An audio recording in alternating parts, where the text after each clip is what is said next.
చెల్లిస్తున్నాము తండ్రి నాయన. నిన్న నేడు నిరంతరం మారని దేవుడు తండ్రి నాయన. ఇదిగో ప్రభా, వేణులతో ప్రభా కొనియాడిన ప్రభా నీ రుణాన్ని మేము తీర్చుకోలేము నా తండ్రి. ఇదిగో ప్రభువా నైనా, ఈ ఆరాధనలో తండ్రి నైనా ప్రభా, మేము స్తుతి ఆరాధన చేసేటప్పుడు, సాక్ష్యాలు విన్నప్పుడు తండ్రి నైనా, మా తండ్రి నైనా కానుకల్లో తండ్రి నా ప్రభా మీరు మా తోడుగా ఉండి ప్రభా మమ్మల్ని నడిపించిన కృపకై మీకు వందనాలు చెల్లిస్తున్నాం తండ్రి. పరిశుద్ధాత్మదేవ, ఇదిగో తండ్రి నైనా మా కొరతలను తండ్రి నైనా తీర్చే దేవుడు తండ్రి నైనా ప్రభా, ఒక్కసారి కూడా తండ్రి నైనా మా కొరతలను తీర్చండి తండ్రి. ప్రభా తండ్రి నైనా ఒక్కసారి కూడా తండ్రి నైనా ప్రభా ఈ శరీరాన్ని తండ్రి నా ప్రభా, మా యొక్క తలంపులను తండ్రి నైనా, మా యొక్క చూపును తండ్రి నైనా, మా యొక్క పెదవులను తండ్రి నా ప్రభువా, మా శరీరాన్ని ప్రభు ఒక్కసారి పరిశుద్ధపరచండి తండ్రి నైనా. ఈ ఆరాధన సమయంలో కూడా తండ్రి నైనా బతిమాల్చున్నాము తండ్రి నైనా. ఒక్కసారి తండ్రి నైనా కల్వరి సిలువలో తండ్రి నైనా మీరు కాచిన ఆ రక్తము చేత తండ్రి నైనా మమ్మల్ని తండ్రి నైనా మీరు కడిగి పరిశుద్ధపరచాల్సిందిగా ప్రార్థిస్తున్నాను తండ్రి. ఈ సాయంకాల సమయంలో కూడా తండ్రి నైనా పరిశుద్ధాత్మదేవ మీరు మాతో మాట్లాడండి అయ్యా.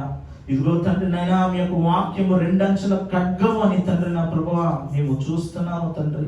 ఇదిగో ప్రభా మీ వాక్యముతో తండ్రి నైనా మాట్లాడండి. మీ వాక్యాన్ని పంపించి స్వస్థపరచిన దేవుడు తండ్రి నైనా, మీ వాక్యమే వెలుగై ఉన్నది నీ ప్రభా మేము చూసాము తండ్రి. ఇదిగో ప్రభా వెలుగైన వాక్యముతో తండ్రి నైనా, ఆ నిండిన వాక్యముతో మాతో కూడా మీరు మాట్లాడాల్సిందిగా ప్రార్థిస్తున్నాను తండ్రి. ఆశీర్వదించండి తండ్రి. ఈ సమయంలో మీ నామ మాత్రం మహిమ పడునుగాక ప్రభా, మీ నామానికి మాత్రం మహిమను తెచ్చుకోండి తండ్రి. మమ్మల్ని మేము తగ్గించు తండ్రి నైనా, మీ నామాన్ని హెచ్చించాలని కూడి వచ్చినాం తండ్రి. ఇదిగో ప్రభా నా యొక్క మాటలు కాకుండా తండ్రి నైనా ప్రభా సిలువ నీడలో తండ్రి నైనా నన్ను మరుగుపరచి తండ్రి నైనా మీ బోరగా తండ్రి నైనా నన్ను వాడుకొని తండ్రి నైనా మీరు మాత్రము మహిమను పొందుకోవాల్సిందిగా ప్రార్థిస్తున్నాం. ఆశీర్వదించండి. యేసయ్య మహాపరిశుద్ధ నామములో ప్రార్థించి పెట్టుకున్న పరమ తండ్రి, ఆమేన్. హల్లెలూయా. ఆదికాండం 22:13. The book of Genesis chapter 22 verses 13.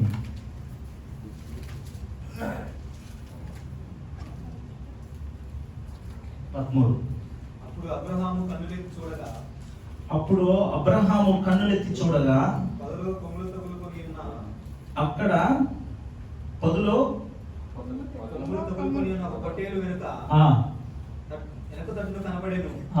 Abraham వెళ్ళి ఆ పొట్టేలును పట్టుకొని తన కుమారుడికి మారుగా పెట్టి దహన బలిగా అర్పించెను. హల్లెలూయా. నా దగ్గర మరొక ట్రాన్స్లేషన్ ఉంది, IRV తెలుగు అని. ఎందుకంటే తెలుగులో చాలా ట్రాన్స్లేషన్ ఉంటాయి. ఆ ట్రాన్స్లేషన్లో ఎలా ఉందో నేను ఒకసారి చదువుతాను. అప్పుడు ఆశ్చర్యం కలిగించేలాగున అక్కడ ఉన్న ఒక పొదలో కొమ్ములు చిక్కుకొని ఉన్న ఒక పొట్టేలు అతనికి కనిపించింది. హల్లెలూయా. ఒక పొదలో కొమ్ములు చిక్కుకొని ఉన్న ఒక పొట్టేలు. ఈరోజు నా అంశం కూడా కొమ్ములు చిక్కుకొని ఉన్న ఒక పొట్టేలు. హల్లెలూయా. అక్కడ మనకి ఈ యొక్క సందర్భం అంతా కూడా మనకి తెలుసు. ఆదికాండ పుస్తకంలో రాయబడిన ఈ యొక్క సందర్భం అంతా మనకి తెలుసు అన్నమాట. ఈ యొక్క ఆదికాండంలో మనం చూసినట్లయితే ఎన్ని అధ్యాయాలు ఉన్నాయి? 50 అధ్యాయాలు ఉన్నాయి కదా, 50 ఉన్నాయి.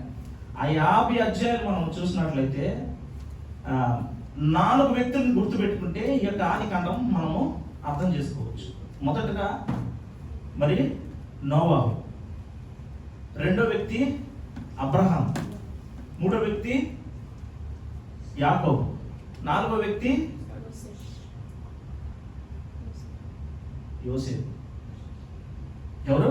మొదటగా నోవాహు, దాని తర్వాత అబ్రహాము ఎక్కడి నుండి ప్రారంభం అవుతాడు? 13, 12, 13లో ఎక్కడో స్టార్ట్ అవుతారు కదా.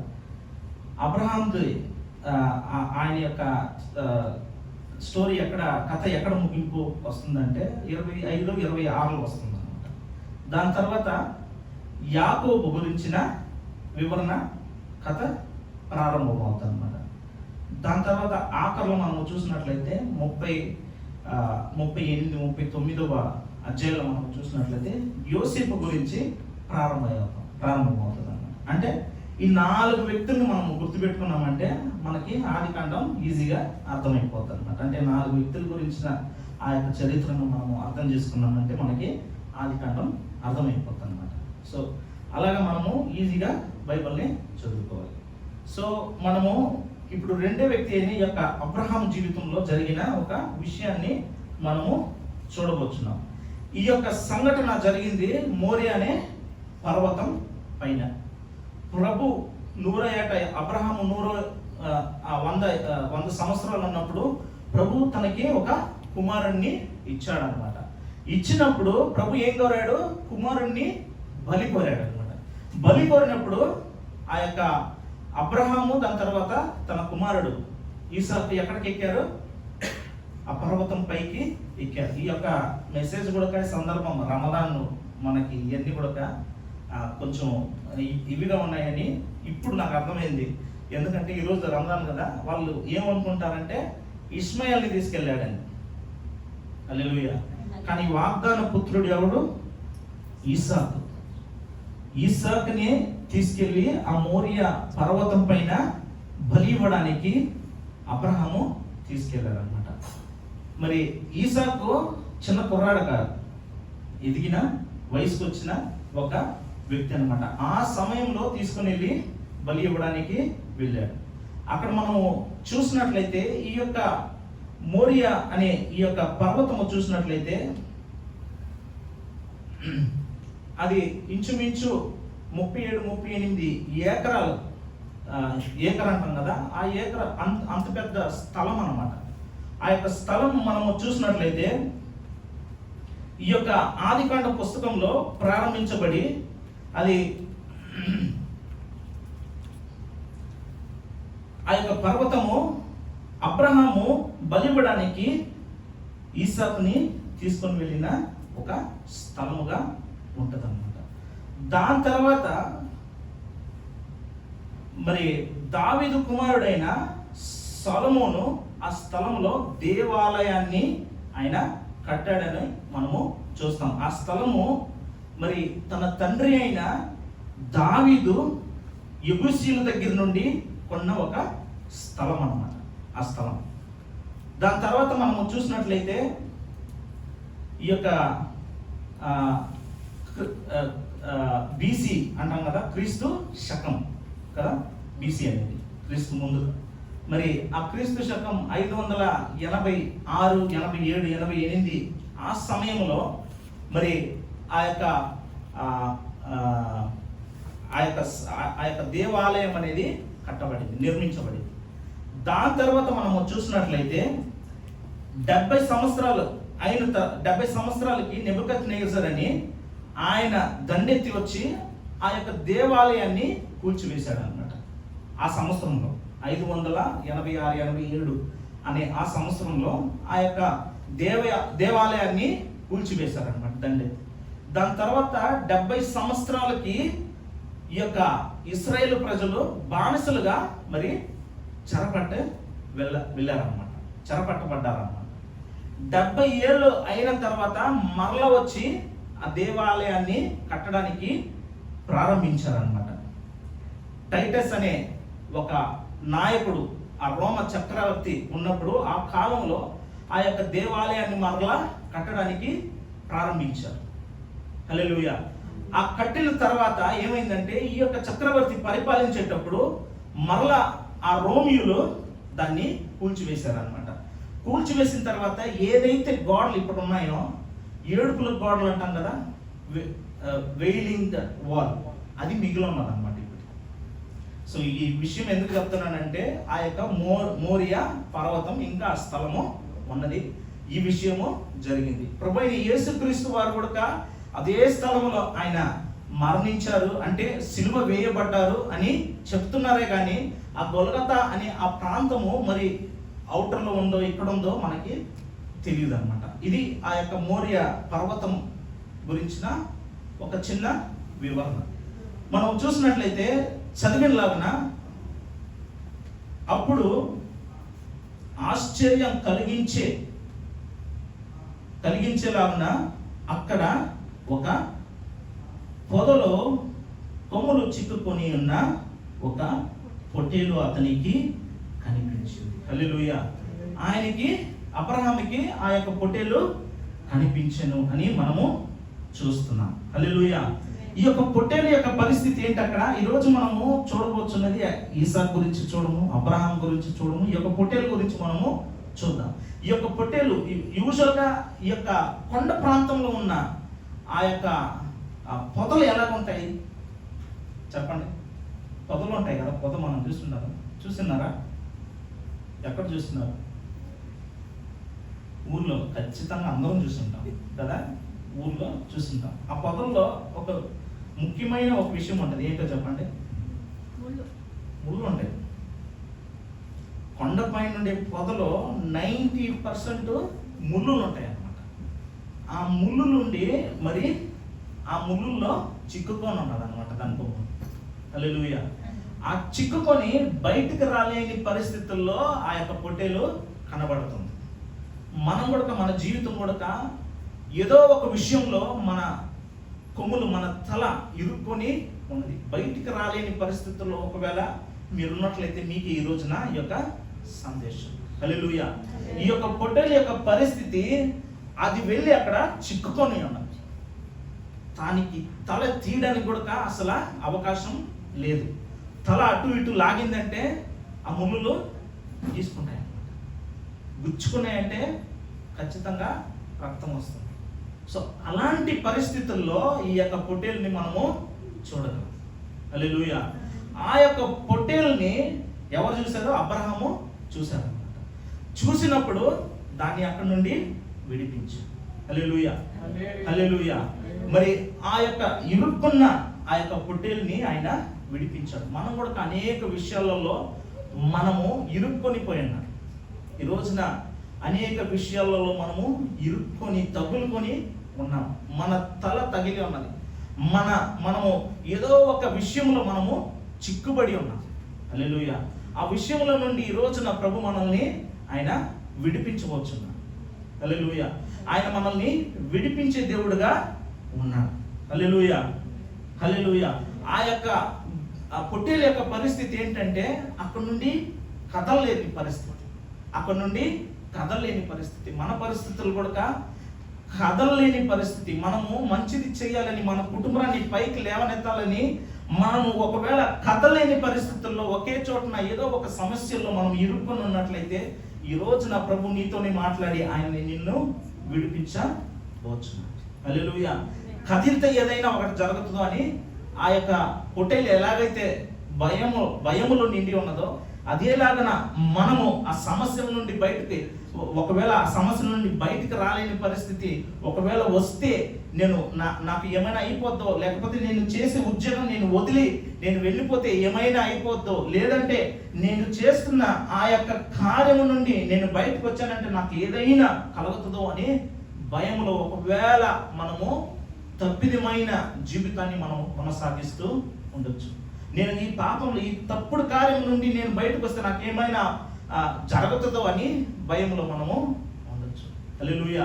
అటువంటి వారితో కూడా ఈ రోజున ప్రభు ఆయన మనల్ని విడిపించవచ్చు. హల్లెలూయా.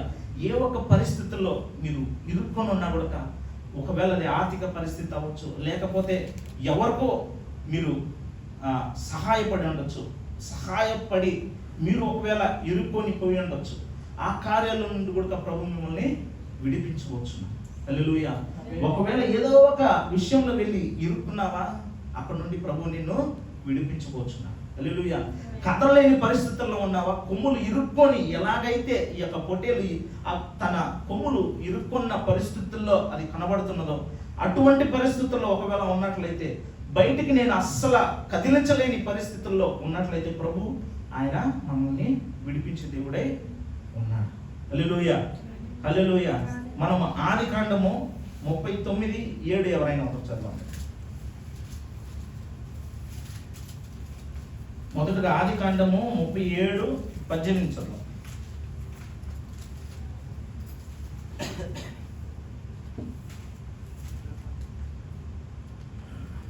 అతని దగ్గరికి రాకమునుపు వారు దూరం నుండి అతను చూచి, దూరం నుండి ఎవరిని చూచారంట? అతన్ని చూచి. ఎవరది?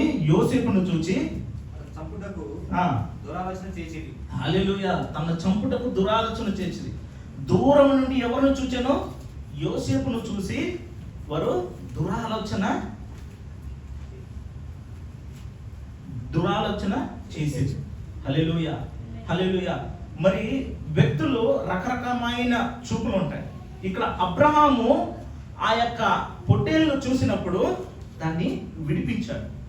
కానీ యోసేపు యొక్క సహోదరులు తనను చూసినప్పుడు తన్ని చంపాలని చూశారు. హల్లెలూయా. అదే ఆదికాండం 39:12 చదవండి.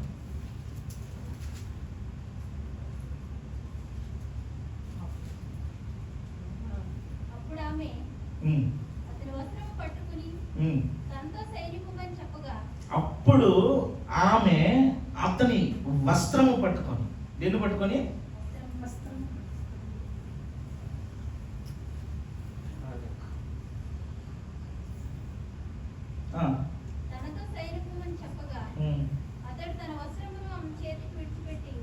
తప్పించుకొని 39:7 చదవండి అక్క. సారీ, 39:7 చదవండి. అటు తర్వాత అతని యాజమాని భార్య యోసేపు మీద కన్ను వేసి యోసేపుని చూసిందనమాట. యోసేపును చూసి కన్ను వేసిందనమాట. అక్కడ యోసేపు యొక్క సహోదరులు చూసి తన చంపాలని కన్ను వేశారనమాట. ఇక్కడ చూసినట్లయితే యోసేపును చూసి ఆ యొక్క ఆమె ఎవరామె? ఫరో యొక్క భార్య చూసి కన్ను వేసింది అనమాట. వీళ్ళ యొక్క చూపులు ఎలా ఉన్నాయంటే, మరి ఆ రోజున అబ్రహాము గొర్రెను చూసినప్పుడు ఆ గొర్రెను విడిపించాడు. మరి ఈ యొక్క సహోదరులైనా కూడా, మరి ఈ యొక్క పోతిఫర్ భార్య అయినా కూడా చూసి మరి ఎలాగైనా తన్ని హతము చేయాలని వారు ఆశించారు. హల్లెలూయా. అపవాది లేదంటే మనుషులు చూసే చూపు ఎలా ఉంటుందంటే మనల్ని హతమార్చాలని చూస్తారన్నమాట. హల్లెలూయా. కానీ దేవుడు ఒకవేళ నువ్వు ఇరుక్కొనున్న పరిస్థితుల్లో నిన్ను చూసినట్లయితే నిన్ను విడిపించాలని ఆయన ఆశించే దేవుడై ఉన్నాడు. హల్లెలూయా. అదే దేవుడు ఆయన యోసేపును విడిపించి ఆయన ఎంతగా హెచ్చించాడు? హల్లెలూయా. విచారణకర్తగా ఆయన హెచ్చించాడు. హల్లెలూయా. ఓవర్సియర్గా ఉన్నాడు అనమాట. మరి గవర్నర్గా ఒక హై పొజిషన్కి ఆయన్ని హెచ్చించాడు అనమాట. మనుషులు యోసేపుని ఎలాగైనా బంధించాలి, ఎలాగైనా తన్ని స్వంతం చేసుకోవాలి, తన్ని ఎలాగైనా హతము చేయాలని మనుషులు ఒకవేళ చూసి ఉండొచ్చు. మిమ్మల్ని కూడా మనల్ని ఒకవేళ మనతో పుట్టిన వాళ్ళే, మన బంధువులే, లేదంటే మన స్నేహితులే అలాంటి చూపుతో మనల్ని చూసి ఉండొచ్చు. కానీ దేవుని యొక్క ప్రణాళిక వేరుగా ఉన్నది. ఇక్కడ యోసేపు యొక్క జీవితం చూసినట్లయితే ఆ పోతిఫర్ భార్య దగ్గర ఇరుక్కున్నాడు అనమాట. ఎటు వెళ్ళలేని పరిస్థితుల్లో తను ఉన్నాడు అనమాట. హల్లెలూయా. అటువంటి పరిస్థితుల్లో ఉన్నప్పుడు మరి ఇరుక్కొని తను శిక్షను అనుభవించాడు. అయినప్పటికీ కూడా దేవుడు ఏం చేశాడు? తనని విడిపించాడు. ఇరుక్కొనున్న ఆ యొక్క యోసేపును విడిపించాడు. హల్లెలూయా. మరి ఏ నేరము చేయకుండా తను ఆ యొక్క శిక్షను అనుభవిస్తున్న ఆ యొక్క సమయంలో కూడా దేవుడు కనికరాన్ని చూపించి తనను విడిపించాడు. హల్లెలూయా, హల్లెలూయా. మరి మనము ప్రభువైన యేసు క్రీస్తు యొక్క జీవితంలో మనము చూసినట్లయితే మార్కు సువార్త 2:5లో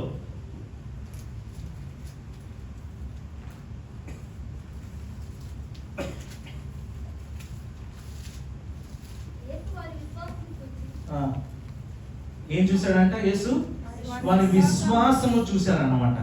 ఈ యొక్క స్నేహితుల యొక్క విశ్వాసాన్ని చూసి ఆ పక్షవాయు కలిగిన ఆ యొక్క మనుషుల్ని స్వస్థపరచు. హల్లెలూయా, హల్లెలూయా. మత్తయి 9:36 ఎవరైనా చదవండి.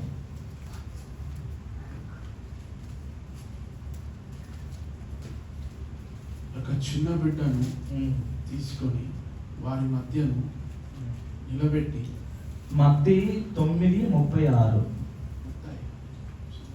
సమూహమును చూసి వారు కాపరి లేని గొర్రెల వలె విసికి చెదరి ఉన్నందున వారి మీద కనికరపడి కోత విస్తారమే గాని. హల్లెలూయా. ఆయన సమూహములను చూసి ఆయన ఏం చేశాడు? వారు కాపరి లేని గొర్రెల వలె ఉన్నారని,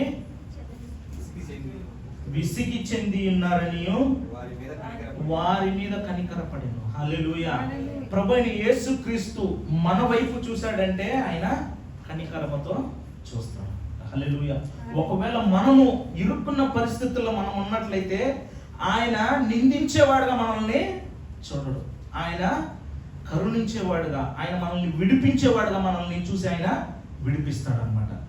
ఒక స్త్రీ వ్యభిచారంలో పట్టబడి ఏం చేశారు? పరిసయ్యులు సదుసేయులు తనని నిందించి యేసయ్య దగ్గరికి తెచ్చారు. తన ఒక పాపి అని ఊరంతా, మరి ఆ పాపంలో పాల్గొన్న ఆ వ్యక్తులు ఎలా పోయారో తెలియదు. కాకపోతే ఆ స్త్రీని మాత్రము తీసుకొచ్చి నిలబెట్టారు. తన్ను మాత్రం పట్టుకొని నిలబెట్టి తన్ని నిందిస్తున్నారు, తన్ని అవమానపరుస్తున్నారు. ఆ సమయంలో ఆ వారి యొక్క ఆ మనుషుల యొక్క చూపు ఎలాగుంది? ఆ యొక్క స్త్రీని నిందించి ఆ నింద ద్వారా యేసుక్రీస్తుని పట్టుకోవాలని చూశారన్నమాట. అటువంటి పరిస్థితుల్లో ప్రభువైన యేసుక్రీస్తు ఏం చేశాడంటే వాళ్ళగా తనని శిక్షించలేదు. హల్లెలూయా.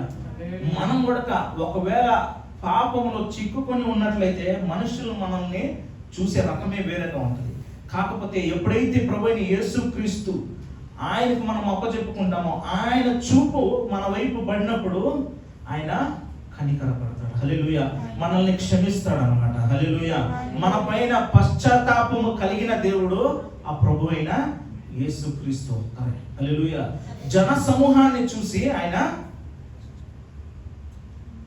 కాపరి లేని గొర్రెల వలె విసిగి చెంది ఉన్నారని వారిని కనికరపడి. హల్లెలూయా. ఆయన కనికరము చూపే దేవుడు.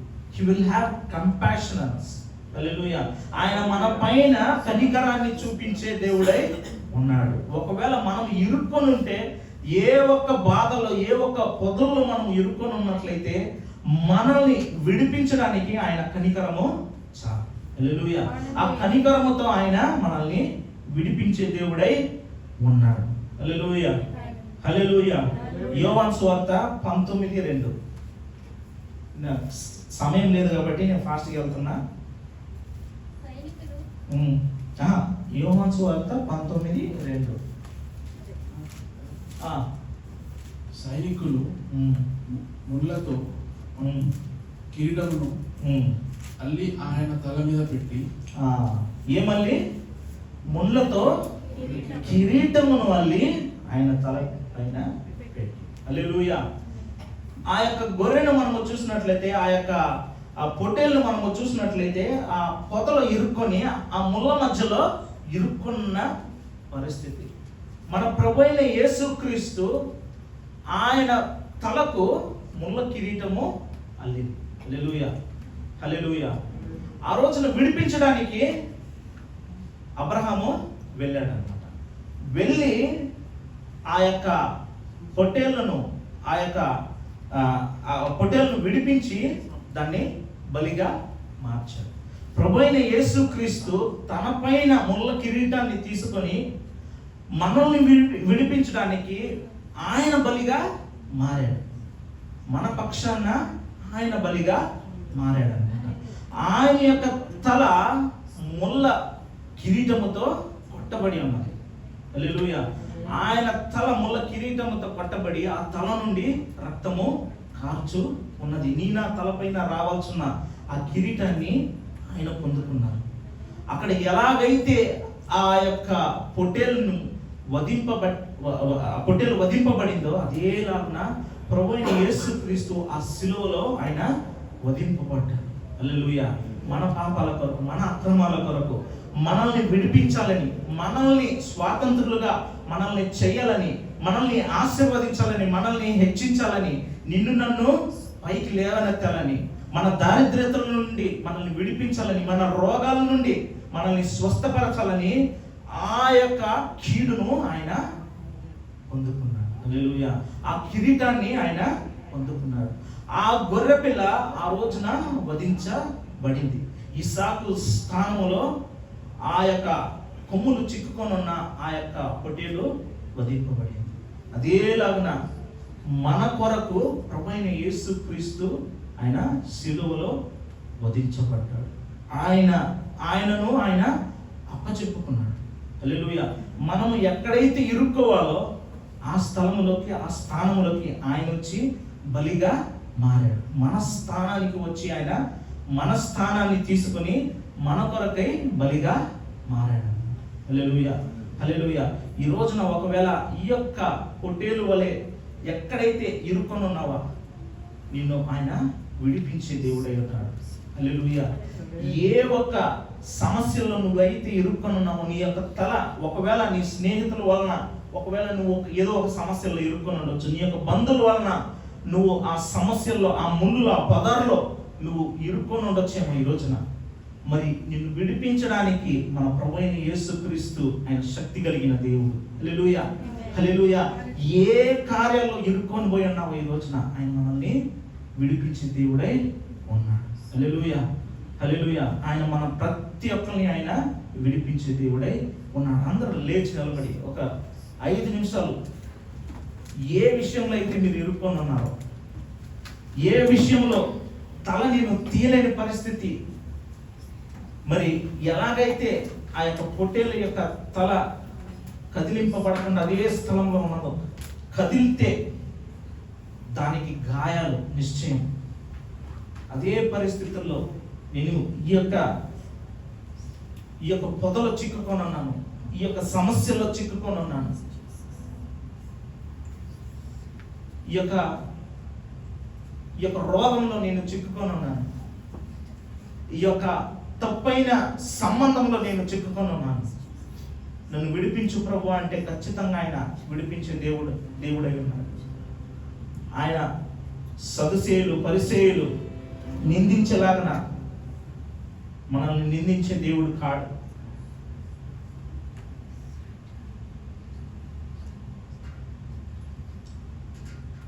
ఆయన సమూహములను చూచి వారు కాపరి లేని గొర్రెల వలె విసిగి చెంది ఉన్నారని వారి మీద కనికరపడి,